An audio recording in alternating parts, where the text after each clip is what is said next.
Wakame Tamago, pourquoi un nom aussi ridicule? Pourquoi ce nom de Wakame Tamago?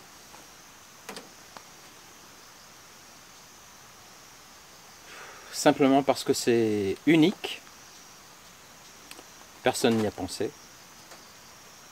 et puis c'est rigolo, puisque c'est la combinaison de algues et œufs, et que en Tachigoi Soba, c'est délicieux.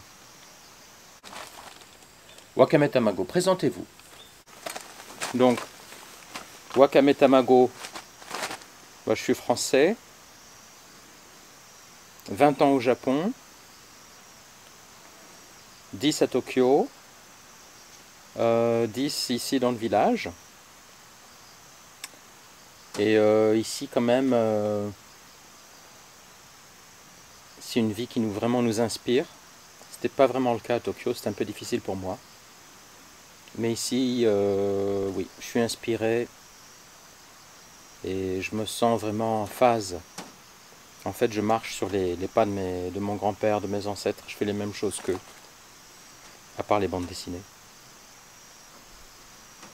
Donc voilà, donc en fait on habite dans un petit village à la campagne. Je sais pas il y a combien d'habitants, quelques centaines.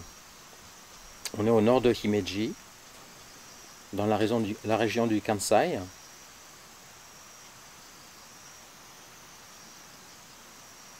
Et c'est un mode de vie qui nous reconnecte. On est cohérent avec nous-mêmes, un peu. Enfin c'est des choses simples quoi. Des choses simples. On apprend les gestes des anciens. On fait du thé, on fait du umeboshi, on fait notre bois. On se reconnecte. Tout ça, ça me reconnecte aussi à ce que faisait mon grand-père. On est vraiment sur... voilà. On suit une ligne pointillée, un peu, mais vers beaucoup de cohérence. Cependant, je travaille toujours, j'ai le même job que j'avais à Tokyo, quoi. Donc je travaille pour une boîte américaine, dans l'IT. Donc c'est... on jongle un peu entre la vie normale du salaryman et son job, et puis la vie à la campagne ici. Ce qui est, je pense, pas très courant au Japon quand même. On doit être très peu à faire ça. Wakame Tamago. Faire une bande dessinée à votre âge, est-ce bien raisonnable? Alors pourquoi est-ce que j'écris la bande dessinée? C'est parce que je voulais raconter une histoire et parler sur des idées que j'ai, mais si je les avais mis par écrit sur mon blog, je crois qu'on se serait dit que je suis un gros débile. Et en fait, la bande dessinée, c'est un format où on est très libre. On peut vraiment écrire sur tout et raconter n'importe quoi. Ce que moi je peux pas faire sur mon blog. Sur mon blog, vraiment, je suis vraiment terre à terre. Je raconte vraiment ce qu'on fait. C'est très réel. Alors la bande dessinée, il y a une grande partie qui est... Il y a deux parties dans la BD en gros. Il y a une partie quand même qui est très réelle. Ça fait un peu roman graphique presque, où on raconte comment est-ce qu'on a décidé de quitter Tokyo, comment on a trouvé notre maison, comment est-ce qu'on s'y est installé, tout ça. Puis comment est-ce qu'on a pris plusieurs choses, comme par exemple, moi je sais pas, fendre du bois, faire des légumes, tout ça. Donc il y a une partie assez terre à terre, très réelle.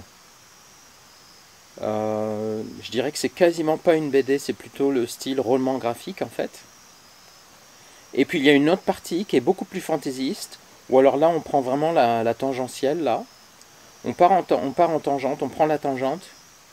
Et là c'est toutes mes idées, quand je rêve comme ça, là c'est comme un rêve quoi. Et enfin j'adore, je trouve que c'est super poétique. Mais donc il y a vraiment deux parties qui sont très différentes. Mais ça se suit. Ça se suit. Donc je dirais, première partie de la BD, c'est roman graphique, c'est très réel. Et puis après, on rentre vraiment dans la fantaisie.